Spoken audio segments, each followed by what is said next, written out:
Glórias a Deus. Meu querido professor Marcos, louvo a Deus porque vocês dois são bastante profundos, e isso é muito interessante. Tem muita gente que fala, outro argumento também para eles refutar, nós que cremos aí no pré-tribulacionismo, que a igreja vai ser arrebatada antes, eles geralmente falam que a igreja precisa ser massacrada, perseguida, para então realmente acordar, começar a orar mais, começar a jejuar mais, e etc. Só que eu vi um certo sábio dizer algo muito interessante, e ele disse, mas será que isso, de fato, é algo verídico? Que a igreja, só quando a igreja é perseguida que ela desperta? Então, por que quando Jesus esclarece aí, lá em Apocalipse, capítulo 3, que vai falar sobre as igrejas, né? Mesmo com a perseguição intensa, por que ele achou uma igreja como Laodiceia também? Né? Mesmo sendo que todas as igrejas passando por perseguição, teve igrejas que não estavam nem aí, né? Então, eu vejo que, ao meu ver, a igreja só desperta de verdade, né, se Deus intervir e usar um pequenininho, talvez anônimo como nós, né, a buscar, a chorar na presença de Deus, né, só, pelo menos, ter essa visão, Deus, eu me arrependo, eu quero mais de Ti, e ter essa sede, porque muitas das vezes a gente, com o passar do tempo, com cansaço, com tanta fazer, a gente sabe que deve orar, mas não ora como deve. Sabe que devemos meditar mais na palavra, e talvez nós não fazemos isso, talvez muitos anos. Agora, se o Senhor colocar esse desejo intenso no nosso coração, nós começar a buscar, eu acredito que esse fogo, essa presença, ela incendeia a igreja nessa necessidade. Quero que o senhor fale, meu querido, eu sei que o senhor é um homem de Deus, um homem profundo, sobre esse assunto, né? O professor Rony Cosa já falou um pouquinho, agora tenha liberdade também, em nome de Jesus. Amém. Ficou complexo, vou tentar sintetizar tudo que você falou aí sobre essa questão da igreja, né?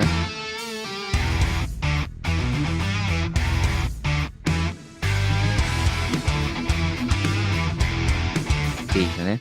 Nosso professor Rony aí já deu uma grande contribuição e esclarecimento, e eu também sou pré-tribulacionista, me defino como este, respeito o meso, né, middle e também o pós, respeito, né, e respeitar não significa concordar, porque tem gente que não respeita porque discorda, e discorda porque não respeita, e parece que é uma coisa um sinônimo, né?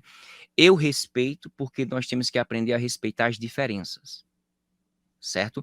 Mas eu discordo porque eu tenho uma linha, uma visão teológica, que eu não consigo unir com o que eu penso, com as minhas reflexões. Eu não consigo enxergar, eu tenho várias argumentações sobre isso. Não sou profundo, como o nosso irmão falou aí, os irmãos, modéstia de vocês, é porque eu sou muito prolixo também e sou extremamente sistemático na minha linha de raciocínio, né? Eu sou cronológico. Mas eu queria dizer o seguinte, que biblicamente, ao meu ver, ao nosso ver, de nós três, a linha em si que mais se aproxima do que teoricamente e biblicamente e teologicamente da visão se a igreja vai ou não vai passar, ela é a pré. Mas tem um meso, tem o pós, beleza. A gente vai se encontrar com Jesus, meu amado. Não se preocupe. Um vai ser antes, outro vai ser depois, outro vai ser no meio. Um vai entrar, vai conseguir ver os dois, né? O pré e o pós. O middle vai ter essa chance. Mas pouco importa. Isso não é caráter salvífico. Que seja um ponto, porque a gente vê muitos calvinistas atacando os pentecostais, que são, na sua maioria, uma linha mais pré, né? E a gente vê um cavalo de batalha, como o nosso irmão falou, a gente vê muito isso, eu fico muito triste. Agora, quando eu vejo pessoas que são pós, que aprendem a ouvir, a ver as diferenças e dizer, não, bacana, eu respeito sua posição, tal, eu me defino pós, tal, mas eu respeito sua posição, eu não trato o outro como herege, porque atualmente parece que quem for pré-herege, quem for meso é herege, quem for pós é herege. Meu Deus do céu. Uma intifada evangélica. Então é complicado. Mas, ao meu ver, biblicamente, e são versículos que todo mundo conhece aqui. Eu sou apaixonado por Jesus, primeiramente, e segundo, por Paulo. Eu tenho muitos livros de Paulo, e eu me pego com o que Paulo falou. Eu não precisaria nem citar Mateus capítulo 24, nem Marcos capítulo 13, para a gente fazer uma linealidade teológica e escatológica. Como eu disse, eu não sou profundo em escatologia, eu gosto da temática, é complexo, né, é controverso, mas vamos lá. O que é que Paulo falou? Vamos começar cronologicamente, eu não sou sistemático, cronologicamente. 1 Coríntios capítulo 15, versos 51 e 52. O que é que o próprio Paulo fala ali? Introdutoriamente ele diz o quê? Todo pentecostal tem de cabeça. Eis aqui vos digo um mistério. Na verdade, nem todos dormiremos, mas todos seremos transformados. Ô, glória! Num momento, num abrir e fechar dos olhos, ante a última trombeta, porque a trombeta soará e os mortos ressuscitarão incorruptíveis e nós, ó a forma iminente aí, e nós seremos transformados. O próprio Paulo está deixando claro que ele está aguardando. É a qualquer momento. Ele não está dizendo assim, não, vai ser lá no futuro. A perspectiva de Paulo já mostra isso. Não precisa ser um exegeta profundo, um hermeneuta profundo para entender a dinâmica que Paulo está falando aí. Ele já está falando, e nós seremos transformados. Paulo já sentia a qualquer momento. Se isso não for iminência, é o quê? Se isso não for um pré, é o quê? Eu não consigo entender. E detalhe, respeitosamente aos nossos irmãos que discordam totalmente da nossa visão, mas o que eles têm que enxergar é o seguinte, a igreja cristã aguarda Jesus, não aguarda Satanás vir primeiro, porque na visão pós, Satanás é que vem ser primeiro, por isso que ele se utiliza de 2 Tessalonicenses. Isso é um erro gravíssimo. Gravíssimo. A gente podia citar aqui 10, 20, 30 pontos. Por quê? Porque não se utiliza 1 Coríntios. 2 Coríntios vem segundo ponto, não vem em primeiro. É melhor citar 2 Coríntios, é a segunda carta. Cara, vá para 1 Coríntios. Vá para 1 Tessalonicenses. 1 Tessalonicenses, capítulo 4, versículo 16 a 18. O que é o que o próprio Paulo novamente fala? Porque o mesmo Senhor, descerá do céu com alarido, e com voz de arcanjo, e com a trombeta de Deus. E os que morreram em Cristo ressuscitarão primeiro. Depois nós, olha o pronome nós aí, plural. Os que ficarmos vivos. Seremos o quê? Seremos o quê? Vou completar, se fosse meso ou pós. Nós seremos perseguidos. A gente vai suportar a tribulação, a grande tribulação, porque a gente vai ficar aqui. Eu tenho uma dificuldade, eu estou abrindo um parênteses aqui. Ninguém nunca falou isso no YouTube, eu vou falar agora, a minha visão. Eu tenho dificuldades de ver a tribulação em que eu estou ali sendo protegido por Deus e minha esposa não sendo uma convertida. E Satanás atacando ela, o que é que eu vou fazer? Eu vou ficar, eita, que lindo, eu sou blindado agora. Deus vai me proteger. E agora a situação de minha esposa, de minha filha, os demais, se de fato não tiverem aguardando o próprio Jesus. E aí, como é que fica essa situação? Para o meso, ou mais ainda, propriamente, o pós relacionar. Você que é, com todo respeito, pós, você está aí na tribulação e sua esposa está sendo perseguida. O que é que tu vai fazer? Tu vai fazer assim, não, eu sou negacionista, eu vou fingir que nada. Eu fiz essa reflexão durante muito tempo, porque eu estudei teologia, parei de estudar porque o tempo, como o irmão Rony falou, é cansativo. Eu memorizo tudo que eu tiver, eu memorizo, eu aprendo, eu gravo e eu faço reflexão também na área apologética. Como é que eu vou me comportar na tribulação se minha esposa está sendo perseguida, meus filhos estão sendo perseguidos e eu ali, não, eu sou a igreja, nada está acontecendo comigo. Como é que eu vou me comportar? Eu acho que é uma argumentação que eu nunca ouvi de ninguém, nem li em livro, ninguém nunca comentou no YouTube. Está sendo no seu canal agora. Vamos lá continuar, Paulo? Fala, Paulo. Paulo diz, depois nós, os que ficarmos vivos, seremos protegidos por Deus. É assim que diz? Não, seremos arrebatados juntamente com ele. Aonde? Nas nuvens. Ao encontro do Senhor, no quê? Nos ares. Gente, na visão pós, nós não vemos a igreja subir. Não tem um só versículo que até hoje, Eric Smerickson, outros falam, teólogos, dizem, é impossível você enxergar um versículo. Nenhum pós-tribulacionista vai responder essa pergunta. Nenhum. Não tem até, só se aparecer algum aí expert em Bíblia, para mostrar que até hoje nenhum teólogo pode responder essa pergunta, como é que a igreja sobe. Aí o que acontece? O próprio Paulo diz, nós vamos aos ares, e assim estaremos sempre com o Senhor. Portanto, consolai-vos uns aos outros com essas palavras. Vamos consolar um com o outro. Por que eu vou ter que consolar? Dizer, olha, fique sossegado, nada vai acontecer comigo, com você, nós somos igreja.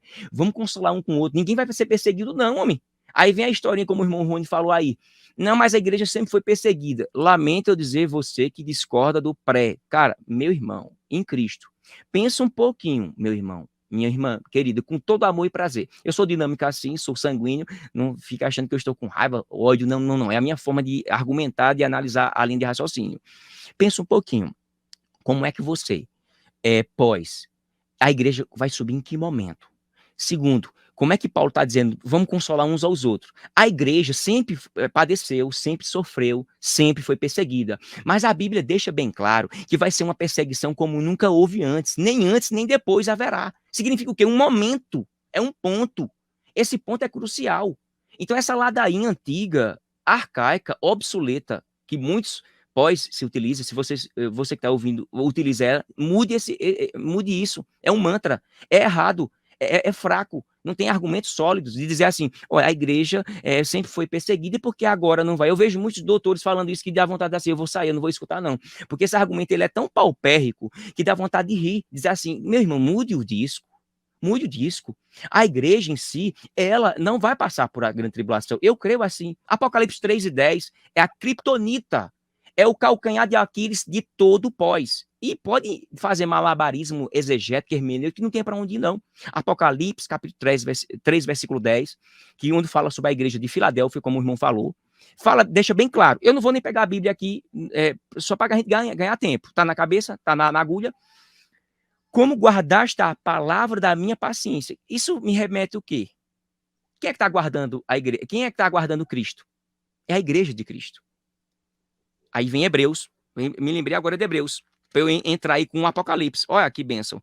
Chegou nos versículos. Vou ler Hebreus. Hebreus capítulo 8, versículo 27, 28, diz assim: assim também Cristo, oferecendo-se uma única vez para tirar os pecados de muitos, aparecerá segunda vez. E sem pecado aos que o esperam para a salvação. Aos que os esperam.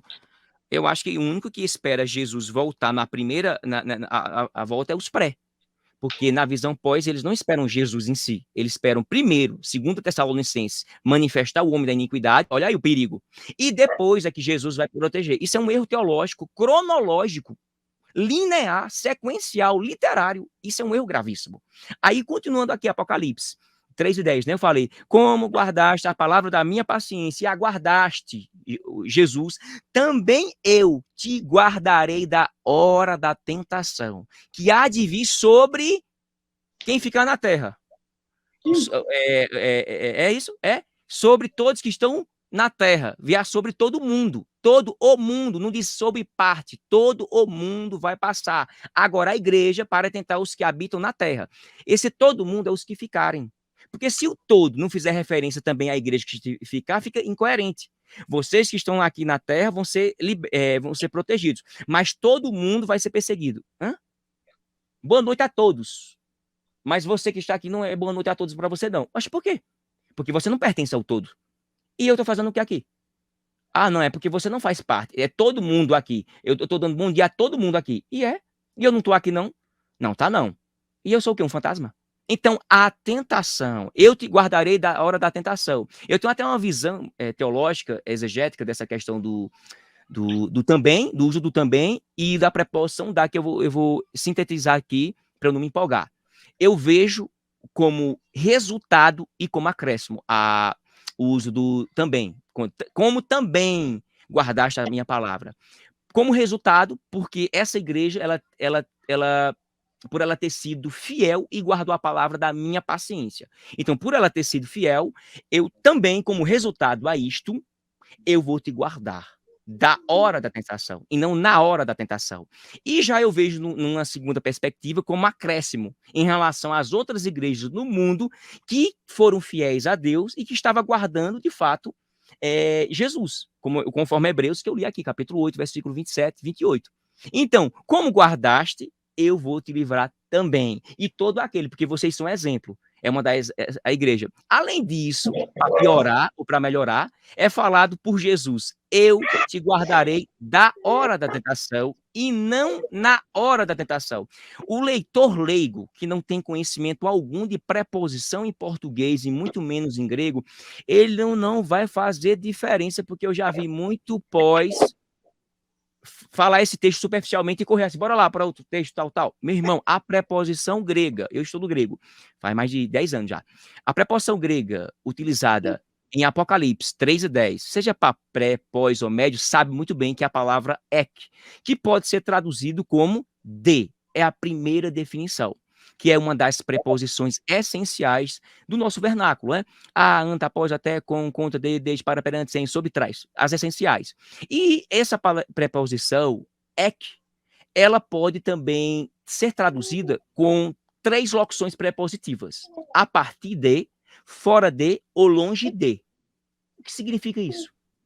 Ou seja, escatologicamente, meu amado, a preposição ek indica que a igreja será guardada e preservada fora da tribulação, da hora da tribulação. Ou seja, antes que a tribulação aconteça, eu vou te livrar da, e não vou te livrar na. Se souber um pouquinho de morfologia, de semântica, vai conseguir traduzir isso aí. Ao ouvinte que desconhece essa temática, você aí, eu tenho que explicar um detalhe bem objetivo.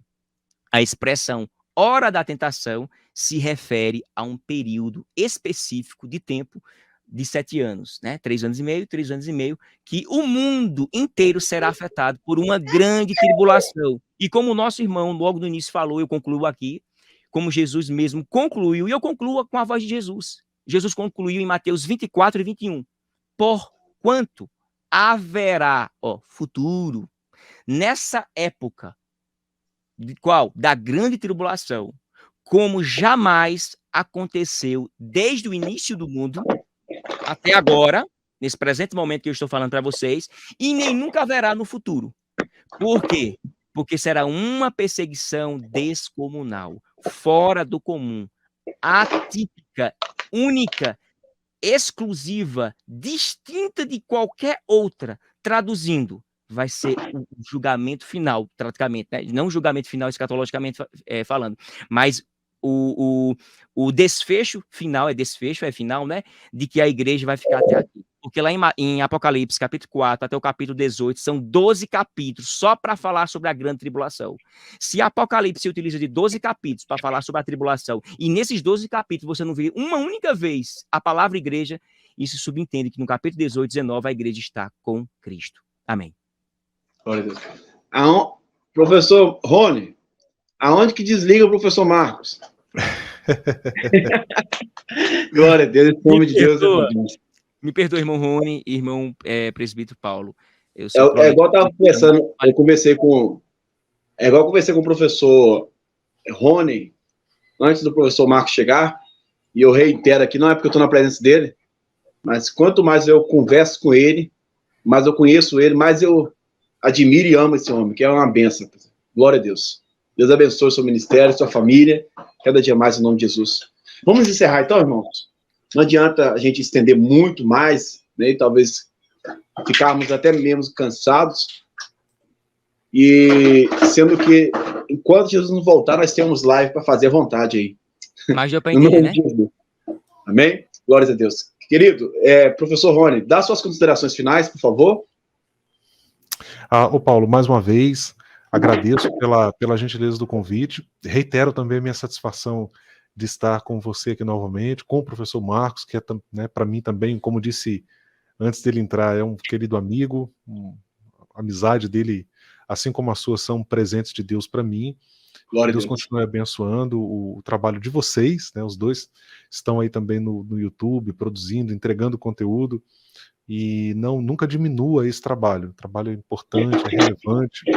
Às vezes a gente fica desanimados, né? Gostaríamos de ter um alcance maior, acho que isso pode acontecer, mas é um ditado que se tornou popular por ocasião daquele episódio lamentável que foi a morte do George Floyd, né? E as pessoas começaram então a repetir que toda vida importa, né? eu vou trazer isso para aqui, para o nosso contexto. Então, toda a vida importa, cada pessoa que a gente alcança com os nossos vídeos, com o nosso conteúdo, contribuindo, levando conhecimento, isso é muito válido. Que Deus nos dê força e graça para continuar fazendo. Deus abençoe a todos. Amém. Glória a Deus. Professor Marcos, por gentileza, meu querido, fica à vontade também para dar suas considerações finais. Amém, eu fico grato pela participação com todos vocês, é um grande prazer, né, satisfação sobretudo, estar aqui com meu colega e amigo, o professor Rony, que para mim é uma pessoa muito especial, uma pessoa que eu tenho um carinho muito grande, foi um amigo que Jesus colocou na minha frente, e eu espero que a gente continue essa longa amizade até a volta de Jesus Cristo e depois também, tá certo? E o presbítero também, Paulo César, Deus sabe guiar no momento certo, tudo tem um propósito. Eu aprendo sempre isso, tudo tem um propósito. Não é meramente coincidência, não é meramente algo por acaso, não acredito nessa probabilidade do acaso, mas eu acredito em Cristo em evidência. Grato pela participação. Se você que vai ouvir depois dessa live quiser entrar em contato, entre em contato com o professor Rony, tem o canal dele, tem eu, o presbítero Paulo César também, que Deus o abençoe, que essa mensagem venha ser de conforto para a sua alma, que você seja abençoado, que você venha mais se aproximar da Bíblia, de Jesus, e que haja realmente mudança e transformação. Fico grato e desculpe pela minha prolixidade, é assim mesmo. Glória a Deus. Eu louvo a Deus pela vida dos irmãos, geralmente poucos, né, que a gente observa aí que são mestres e doutores em teologia, que nos dá atenção devido ao tamanho do nosso canal, né? Eu louvo a Deus pela vida de vocês, porque vocês estão fazendo a obra do Senhor. Teve vários irmãos que vai passando na live, né? Não é só um. Então, eles estão sendo evangelizados por vocês, ouvindo a palavra, aprendendo com vocês. Que Deus continue abençoando vocês em nome de Jesus. Só trazendo um pequeno aviso aqui, rapidinho, para vocês. O pastor César Cavalcante, tá? Da Rádio FM Musical lá de São Paulo, é muito conhecido de debates. Ele estará conosco dia 17 de maio, do mês que vem, tá bom? Calma, 17 de maio, ele estará conosco, e você é nosso convidado também, em nome de Jesus. Deixa eu só ver aqui o que o nosso querido perguntou aqui. Ah, tá. Vamos colocar aqui o canal. Ixi, eu baguncei, foi tudo aqui. Espera aí só um momento. Eu apertei aqui no link que o professor Marcos me enviou, só que já foi pro canal dele, mas espera aí, tem ele aqui gravado. E, irmãos, por favor, visita também o canal professor Marcos, né, canal Vamos Ver, e também o canal Repensando o Meu Cristianismo, do professor Rony Cosi. Meus queridos, Deus abençoe vocês, obrigado a todos que estavam conosco aqui, estão conosco, na verdade, e só tenho que agradecer mesmo. Até a nossa próxima live, em nome de Jesus. Um abraço para vocês. Amém. Professor Rony e professor Marcos. Fica na paz. Para vocês. Amém. Deus abençoe. Amém.